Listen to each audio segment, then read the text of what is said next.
भारत जब आजाद हो रहा था, उन्होंने भारत को आजादी उसी अशुभ काल में दी जिसके लिए हमारे सभी विद्वानों ने मना किया था कि लक्ष्मी पूजन जो हम करते हैं उसका अर्थ क्या है।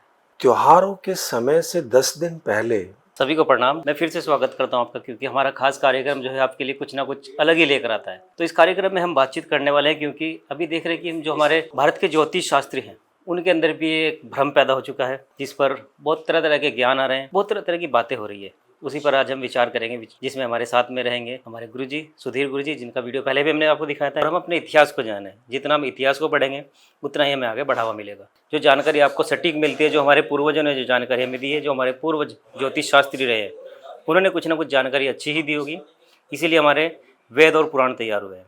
जो वेद और पुराणों से जो जानकारी ली गई है, क्या हम उसको झूठ मान सकते हैं या फिर नहीं, ये सोचना आपका है। और सोशल मीडिया का जितना इफेक्ट पड़ रहा है, कहीं ना कहीं अच्छा इफेक्ट है, कहीं बैड इफेक्ट भी पड़ रहा है सोशल मीडिया का, यही हम देख रहे हैं। बहुत सारे फेक चैनल भी बने हुए हैं, जिनको ज्योतिष ज्ञान नहीं है वो लोग भी अपने यूट्यूब चैनल बना के, फेसबुक चैनल बना के इस तरह के भ्रम पैदा कर रहे हैं। तो आप लोगों से मैं अपील करूंगा कि आप उनसे भी सावधान रहें। तो अगर ऐसी भ्रांतियों से हमें दूर रहना है तो हमें भी ज्योतिष शास्त्र को पढ़ना होगा, अपने इतिहास को पढ़ना होगा और अपने पुराण और वेदों को पढ़ना होगा, तभी आप धर्म संस्कृति को बचा सकते हैं। तो इसी विषय पर खास जानकारी हम लेने वाले हैं। आज सुधीर गुरुजी हमारे साथ होंगे, जिनसे खास जानकारी हम आपको देंगे, क्योंकि अभी भी त्योहारों का समय चल रहा है और दीपावली को लेकर भी एक भ्रांति पैदा हो गई थी कि दीपावली 31 को है या फिर 1 नवंबर को मनाई जाएगी। लेकिन जो गुरुजी ने अपनी साइड से भविष्यवाणी की थी, जो गुरुजी ने अपना ज्ञान दिया था, वो आप तक हमने पहुँचाया भी। कोशिश हमारी यही रहेगी कि आप तक सच्चा और अच्छा ज्ञान पहुँचता रहे। गुरुजी बहुत बहुत प्रणाम। सोनू जी, बहुत बहुत धन्यवाद। आपको दीपावली की बहुत बहुत शुभकामनाएं जी। और आपके प्रयास हमेशा सार्थक हों। आपका इस मंच के द्वारा, आपके इस प्रयास के द्वारा जो भी बातें जन जन तक पहुंचती हैं, इसके लिए मैं आपको बहुत बहुत धन्यवाद देता हूँ।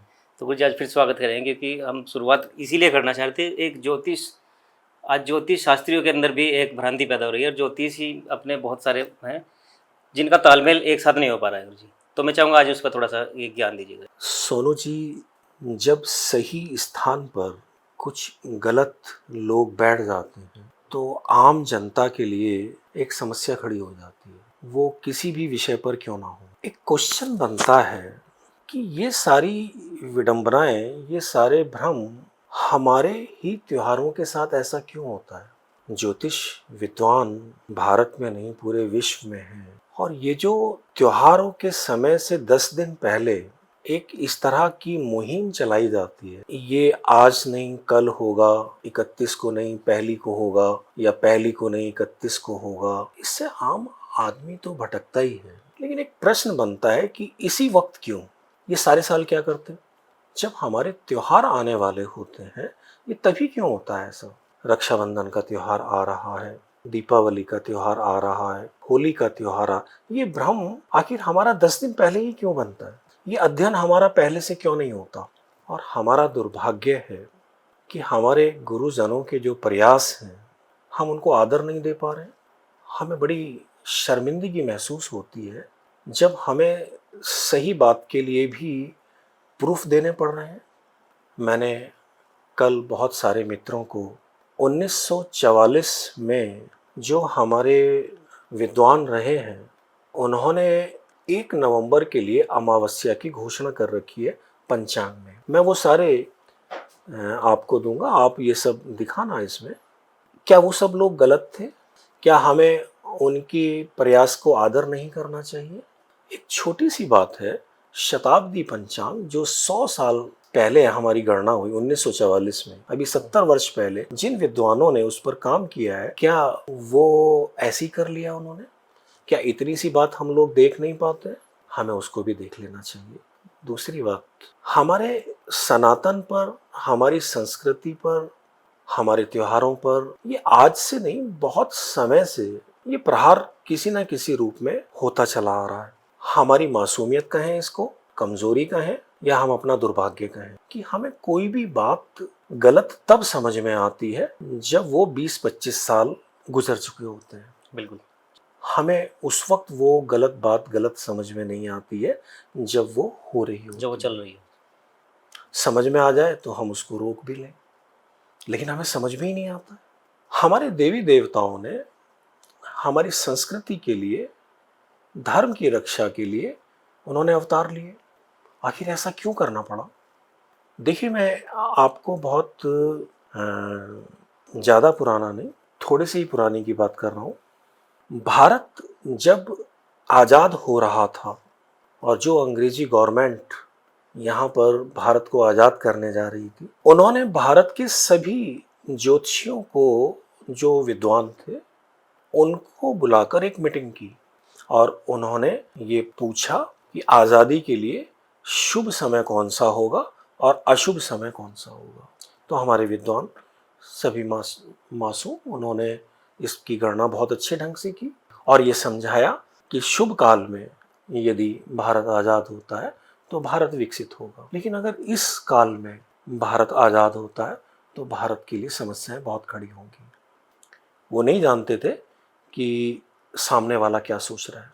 उन्होंने भारत को आज़ादी उसी अशुभ काल में दी जिसके लिए हमारे सभी विद्वानों ने मना किया था कि ये समय ठीक नहीं है, ऐसा मत करो, लेकिन नहीं माने।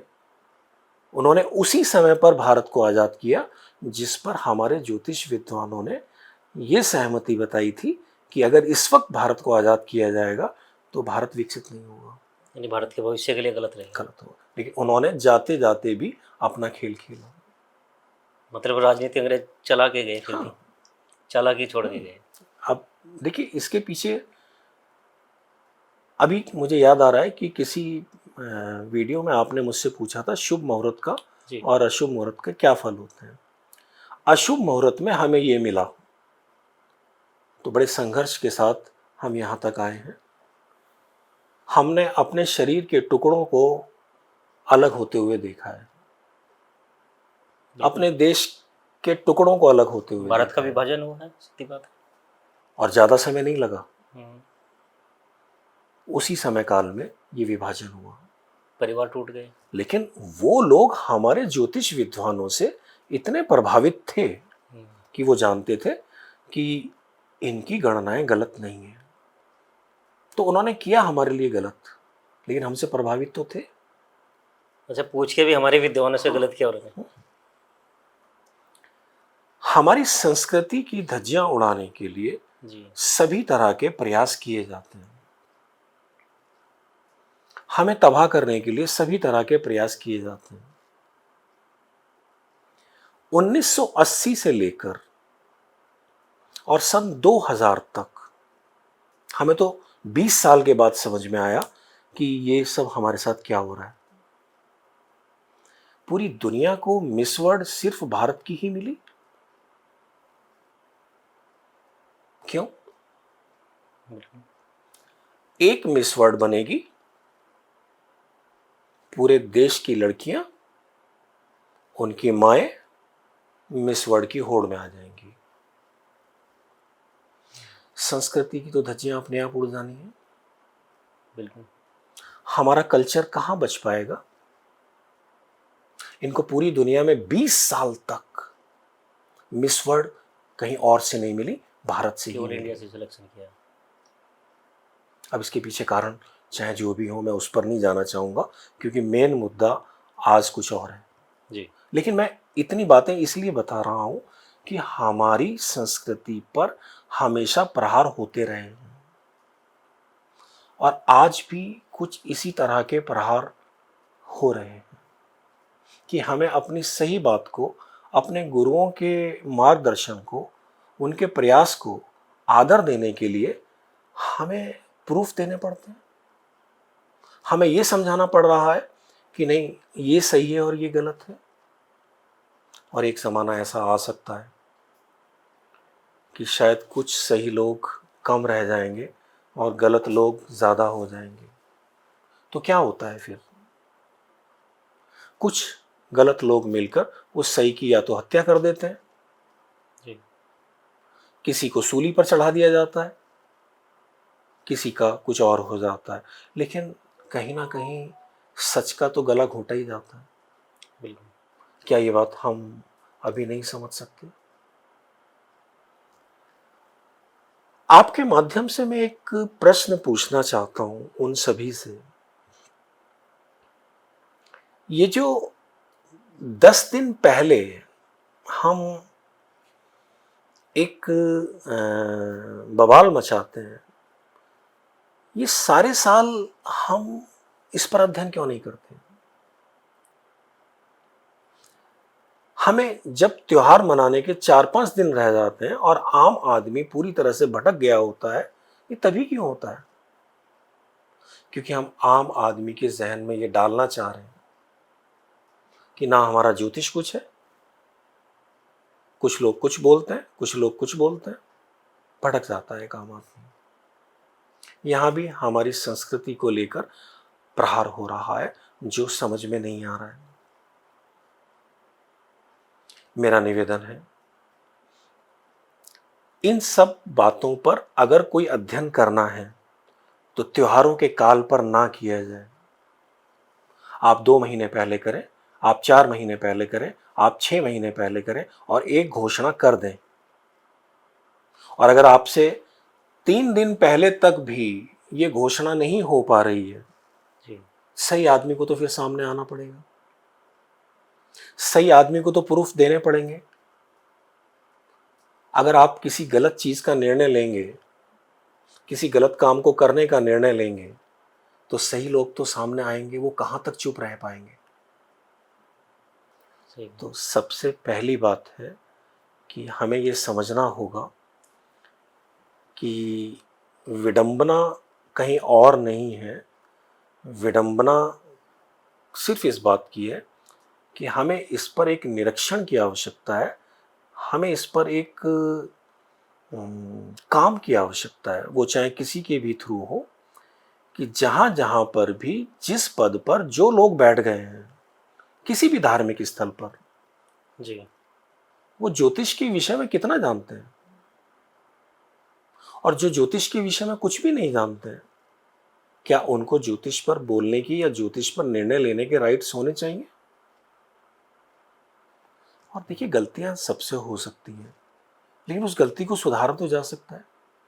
लेकिन जो व्यक्ति ज्योतिष आचार्य होने के बाद, ज्योतिष का विद्वान होने के बाद गलती को एक्सेप्ट भी नहीं कर पा रहा है, ये तो बहुत गलत बात है। तो गुरु जी क्या कारण मानते हैं, क्योंकि शिक्षा तो सभी एक जैसी ले रहे हैं। अगर ज्योतिष की बात करें तो सारी किताबें एक ही जैसे ज्ञान दे रही सबको, लेकिन फिर भी ये इस तरह की भ्रांतियाँ ऐसे क्यों फैलाने में? मैंने अभी आपसे कहा, सही स्थान पर कुछ गलत लोग बैठ गए हैं।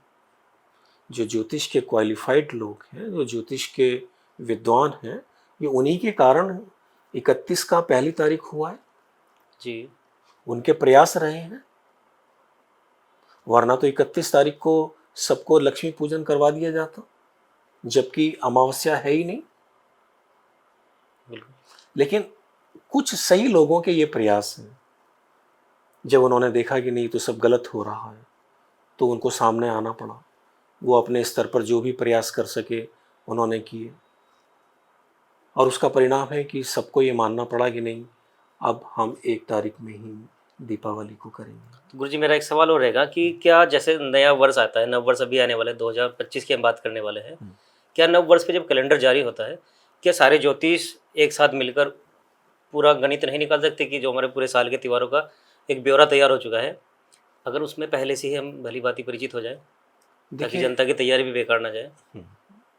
सोनी जी, देखिए, अभी मैंने आपको बताया 1 वर्ष पहले नहीं, 70 वर्ष पहले, आपने 1940 का जिक्र किया था। 1944 में 44 का। हमारे यहाँ कुछ विद्वानों ने एक 100 साल का पंचांग निकाला, जी। और उस पंचांग में उन्होंने ये डिक्लेयर किया कि कौन सी तिथि कब है। हम उसे देखने को तैयार नहीं है। तो क्या ये जो कैलेंडर बन रहे हैं मार्केट में, या तो इनको वेस्टर्न कैलेंडर कहें, देखिए, ये उसके अनुसार क्यों नहीं बनाए जा रहे? सबसे अच्छा होगा कि हमें कम से कम इस बात का निरीक्षण की आवश्यकता है कि जो लोग किसी भी चीज़ की भ्रांति फैलाते हैं, गलत बात की, जी। वो कौन है। सही लोग तो आज तक चुप ही रहे हैं, लेकिन सही लोगों को अब बोलना इसलिए पड़ रहा है क्योंकि वो देख रहे हैं कि सब गलत होता चला जा रहा है। आज तक जो होता रहा है वो ठीक है, जैसे भी रहा, लेकिन अब तो ये समझ में आ रहा है कि ये एक साजिश के तहत हो रहा है। हमारी संस्कृति को लेके, हमारी और बहुत सारी बातों को लेकर कहीं ना कहीं हमें विक्षिप्त करने का प्रयास किया जा रहा है। हमें हमारे मार्ग से भटकाने की कोशिश की जा रही है, आम जनता को भ्रमित करने की कोशिश की जा रही है। लेकिन ऐसा होगा नहीं, क्योंकि सच तो सच है और वो हमेशा रहा है। और अब तो आप लोग भी अपने प्रयास करते हैं, जी। सच को सामने लाने के प्रयास करते हैं, तो ये गलत तो चलेगा नहीं ज़्यादा समय तक। लेकिन जो सच को सामने लाता है उसका विरोध भी बहुत होने लग हाँ, गया जी। वो तो चलेगा। देखिए, जहाँ पर सदियों से राक्षस रहे हैं वहाँ देवता भी रहे हैं, और राक्षसों में और देवताओं में तो हमेशा एक जंग चली है। देवताओं ने हमेशा सही का साथ दिया है, राक्षसों की तो हमेशा पराजय हुई है, किसी भी माध्यम से हुई है। लेकिन ये एक बहुत आवश्यक है, आम आदमी को इतनी शिक्षा तो आवश्यक है कि कम से कम वो सही को सही समझ सके और गलत को गलत समझ सके। देखिए, मैं अगर कोई सही बात कर भी रहा हूँ और चार लोग अपनी गलत बात कर रहे हैं, तो समझेगा कौन? आम आदमी। बिल्कुल। गलत आदमी बहुत अच्छी तरह से जानता है कि मैं जो कर रहा हूँ गलत कर रहा हूँ। सही आदमी बहुत अच्छी तरह से जानता है कि मैं जो कर रहा हूँ वो ठीक कर रहा हूँ। लेकिन अब समझाएं किसको? आम आदमी को। आम आदमी को इतनी शिक्षा ले लेनी चाहिए कि वो इतना तो कम से कम निर्णय ले पाए कि सही कौन है और गलत गलत। कौन है। दूसरी बात, हमारे साथ एक और साजिश रची गई। ज्योतिष जीवन गुरु है, जी। ज्योतिष को विद्यालयों से नदारद कर दिया गया। आम आदमी कुछ समझ ही नहीं सकता है। आज छोटी छोटी शिक्षाएं होती हैं, बच्चे सभी तरह के कोर्स करते हैं, एक ज्योतिष का कोर्स क्यों नहीं हो सकता? बिल्कुल। और मैं आपके माध्यम से कह रहा हूं, जो चाहते हैं ज्योतिष पढ़ना और वो सक्षम नहीं है फीस देने के लिए, मैं उन सबको निःशुल्क पढ़ाऊंगा। वो ज्योतिष पढ़ने में जिज्ञासा रखें। एक समय ऐसा रहा है, हमारे ऋषि घर घर जाकर सनातन की रक्षा के लिए एक संतान लिया करते थे। हमारे यहाँ समाज के लोग एक संतान देश को दिया करते थे। ये इस पर विचार करने की आवश्यकता है। हर परिवार से कम कोई एक व्यक्ति इतना जानकार तो हो जो इस भ्रम को फैलने से संभाल पाए, अपने परिवार के ही भ्रम को फैलने से बचा पाए। तो उसके लिए आवश्यक है कि ये गलत तब तक चलता रहेगा जब तक हम खुद शिक्षित नहीं होंगे। हमारा शिक्षित होना बहुत आवश्यक है, इतना तो बहुत आवश्यक है। जी। अभी मैंने बताया कि ये 1944 का पंचांग है। कुछ लोगों के पास मैंने इसकी कटिंग भेजी और बहुत सारे प्रूफ दिए। बिल्कुल। मुझे भी किसी ने दिए, मेरे गुरुजनों ने दिए। क्या हमारे गुरुजनों को ये सब करते हुए, अपने प्रयास करते हुए सच के लिए, सभी शिक्षकों के लिए एक शर्म की बात है कि हम इस गलत को सही समय पर क्यों नहीं रोक पाते? और देखिए, हमारे गुरुजनों का, हमारे पूर्वजों का, हमारी संस्कृति का, हमारे हिंदुत्व का, हमारे त्योहारों का अगर अनादर होगा तो फिर इस पर विचार तो किया जाएगा। जो अब तक क्वालिफाइड हैं, जो सही लोग हैं, जो अभी तक शांत हैं, वो बिल्कुल सामने आएंगे, वो इस पर विचार करेंगे। तो उन लोगों के लिए भी समस्या खड़ी हो सकती है जो कुछ भी बनकर कहीं भी बैठ गए हैं। बिल्कुल। तो ये सब गलत हो रहा है, इसको थोड़ा समझने की आवश्यकता है। गुरु जी, अभी ज्ञान परोसने की बात आपने कही थी, जैसे कि आप इसमें कितना मानते हैं कि सोशल मीडिया जितना बढ़ता जा रहा है आज के टाइम में, उसका कितना इसमें इन्वॉल्वमेंट है भ्रांति को फैलाने में? देखिए सोनू जी, किसी भी विषय के अगर कुछ शुभ प्रभाव होते हैं तो उसके अशुभ प्रभाव भी होते हैं। जी। एक सिक्के के दो पहलू तो होते ही होते हैं, बिल्कुल। वो कोई भी हो। डिपेंड करता है हम कौन से पहलू को स्वीकार करते हैं। शुभ को स्वीकार करने के लिए एक समझ चाहिए, जिसकी मैं अभी बात कर रहा था। और अशुभ इसलिए स्वीकार हो जाता है क्योंकि हम कुछ नहीं जानते। सोशल मीडिया अपनी तरफ से ज्योतिष नहीं जानता। मैं तो ये भी चाहूंगा कि जिस विषय पर हमारे सोशल मीडिया के जो मित्र हैं वो अपने प्रयास करते हैं, उन्हें उस विषय को भी थोड़ा सा समझ लेना चाहिए। और मेरा उन सबसे आग्रह है कि मैं कोई फीस नहीं लूँगा, वो मेरे पास सीखें। हालांकि मैं कौन होता हूँ सिखाने वाला, जितना थोड़ा बहुत मैंने जाना है मैं उनको समझाने की कोशिश करूँगा। क्योंकि कम से कम आज वो किसी से बात कर रहे हैं, कल वो किसी और के साथ बात कर रहे हैं, कल किसी और को वो कास्ट कर रहे हैं, तो उनको ये तो समझ में आएगा कि ये आदमी गलत बोल रहा है तो हमें इसको नहीं करना है, बिल्कुल। ये आदमी सही बोल रहा है तो हमें इसको करना है। उनका भी अपना एक निर्णय होगा। हो क्या रहा है कि कहीं ना कहीं वो भी भ्रमित हो जाते हैं, उनको नहीं पता होता है कि क्या सही चल रहा है और क्या गलत चल रहा है।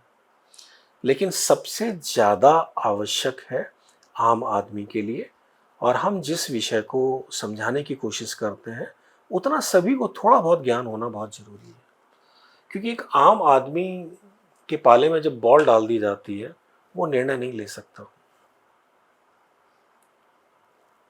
तो अपने माध्यम से, किसी के भी माध्यम से सबको थोड़ी सी जागरूकता दें कि पूर्ण नहीं लेकिन प्राइमरी एजुकेशन तो सभी ले लें। गुरु जी, जितना मैं देखता हूँ कि अधिकतर लोग करते क्या है कि ज्योतिष से तो बाद में पूछेंगे, सबसे पहले गूगल पे टाइप कर लेते हैं कि होली कब है, दीपावली कब है, नक्षत्र कौन सा बदलने वाला है। तो गूगल वाला जो ज्ञान है वो कहाँ से उत्पन्न हो रहा है, वो भी तो एक गलत संदेश ही दे रहा है। देखिए सोशल मीडिया पर, गूगल पर या किसी भी साइट पर जब तक इस तरह की सुविधाएं नहीं हो जाती कि जो भी डाला जा रहा है पहले उस पर निरीक्षण किया जाए, बिल्कुल। तब तक तो ये सब चलता रहेगा।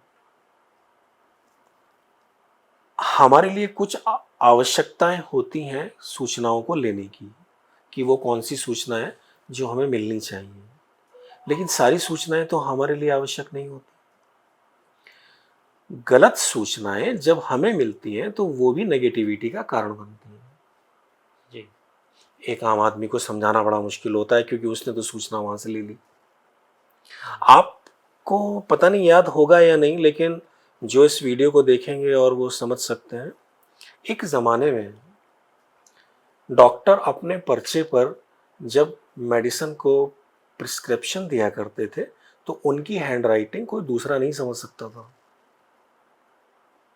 वो जाके कंपाउंडर को दिया करते थे, कंपाउंडर वो दवाई दे दिया करता था, वो भी घोट पीट के सब ठीक हो जाया करते थे। ना कि इतने टेस्ट हुआ करते थे, ना इतने डॉक्टर हुआ करते थे, ना इतनी बीमारियां हुआ करती थी। आज डॉक्टर ने आपको बताया ये दवा ले लें, सबसे पहले आप उसे गूगल पे चेक करेंगे कि इसमें क्या है। अरे यार, उसे डॉक्टर के ऊपर छोड़ दो, आप डॉक्टर नहीं हो। लेकिन मैंने बताया ना कि ये अब हमारे ऊपर निर्भर करता है कि हम किस जानकारी को लेना चाहते हैं और किसको नहीं लेना चाहते हैं। जब से सबके हाथ में मोबाइल आए हैं तब से समस्याएं बढ़ गई हैं, डिप्रेशन बढ़ गए हैं, बीमारियां बढ़ गई हैं। कारण क्योंकि हमें जिसकी आवश्यकता नहीं है हम वो भी ले रहे हैं, और देखा जाए तो हम ले ही वो रहे हैं जिसकी आवश्यकता नहीं है। जो आवश्यकता है उसको तो हम लाइक भी नहीं करते हैं। गुरु जी, जैसे दीपावली का महापर्व है हमारा चल रहा है, ऐसा विवाद ऐसा क्यों हुआ उत्पन्न? सोनू जी, सबसे पहले तो मैं ये बताना चाहूँगा कि लक्ष्मी पूजन जो हम करते हैं उसका अर्थ क्या है, जिस पर इतना सब कुछ होता है। जी। देखिए, लक्ष्मी का अर्थ होता है जो आपके लक्ष्य की पूर्ति में सहयोगी हो। हर किसी का लक्ष्य अपना अपना होगा। आप अपने लक्ष्य की पूर्ति के लिए जब कोई भी प्रार्थना करते हैं तो वो लक्ष्मी पूजन कहलाता है। आज की तारीख में एक तरह से देखा जाए तो, और यही कारण है कि लक्ष्मी पूजन को हम स्थिर लगन में करते हैं, यानी कि हमारे लक्ष्य स्थिर रहने चाहिए। स्थिर लगन होते हैं वृष लगन, सिंह लगन, वृश्चिक लगन और कुंभ लगन। जिन लोगों को वृष लगन में पूजा करनी होती है, एक तरह से देखा जाए तो वो सब भौतिक सुख संपदा, आर्थिक और व्यापार से संबंधित उनके जितने भी कार्य होते हैं वो सब करते हैं। लेकिन अर्थ और आर्थिकता की आवश्यकता किसको नहीं है, इसलिए वृष लगन में सभी को पूजन करना चाहिए। बात जब सिंह लगन की आ जाती है तो सिंह लगन में उनके लिए पूजन बहुत अनिवार्य हो जाता है जो एक तरह से देखा जाए तो हमारे राजा होते हैं, हमारे प्रशासन अधिकारी होते हैं, हमारे बॉर्डर पर खड़े होने वाले हमारे सैनिक होते हैं, हमारे रक्षक होते हैं। और जब वृश्चिक लगन की हम बात करते हैं तो वो एक तरह से देखा जाए तो हमारे गुरुजनों के लिए, हमारे वेद शास्त्रों के लिए, एक तरह से जितना भी हमारे ब्राह्मण वर्ग है, ब्राह्मण का अर्थ होता है जो ब्रह्मांड का अध्ययन करते हैं। और फिर जब कुंभ लगन की बात करते हैं तो एक तरह से देखा जाए तो जो अपनी सेवाएं देते हैं किसी भी रूप में कहीं पर भी। लेकिन अब इन सब बातों को कोई नहीं समझाता है, ना इन सब बातों पर कोई विचार करता है। ये पूरी रात पूजनीय होती है, क्योंकि लगन 2-2 घंटे का होता है जी। सुबह 6 बजे से लेके शाम को 6 बजे से लेके जब प्रदोष काल शुरू हो जाता है, यहाँ से जो हमारा स्थिर लगन शुरू होता है और ये सुबह तक लगभग हमारा कुंभ लगन आता है। कभी कभी तो इससे भी लेट हो जाता है। लेकिन वृष लगन में और स्थिर लगन में, सिंह लगन में जब हम पूजन करते हैं तो वो किया जा सकता है। लेकिन लक्ष्मी पूजन का जो सबसे बड़ा महत्व है वो है हम अपने लक्ष्य के प्रति कितने समर्पित हैं, उसकी पूजा हम करते हैं। बिल्कुल। अगर ये लक्ष्य ही हमारा भटक जाए, अगर हम गलत मुहूर्त में करते हैं तो उसके परिणाम अभी मैंने आपको सब बताए। गलत मुहूर्त में हमें आज़ादी मिली तो संघर्ष हमारे साथ आ गया। बिल्कुल। बहुत बहुत धन्यवाद। आज के लिए इतना काफ़ी। गुरु जी के विचारों से आप सहमत होंगे, क्योंकि लगातार अच्छी जानकारी परोसना ही हमारा कर्तव्य बनता है। और मैं ये कहूँगा कि जो त्योहारों का प्रचलन है, त्यौहार हमें ये सिखाते हैं कि हमारे परिवारों को एकजुट करना और परिवारों में आपसी प्रेम बनना है। क्योंकि त्यौहार, जब बड़े बड़े त्यौहार हमारे घर में मनाए जाते हैं तो सारा परिवार यानी पूरा परिवार एक साथ मिलकर त्यौहार को सेलिब्रेट करता है। तो त्यौहार से बहुत कुछ सीखने को मिलता है, अपने परिवार को जोड़ता है त्यौहार। तो आप भी त्योहारों को मनाते रहिए और इस दीपावली आपके घर में खुशियाँ आए, ऐसी मेरी भी कामना है। प्रणाम।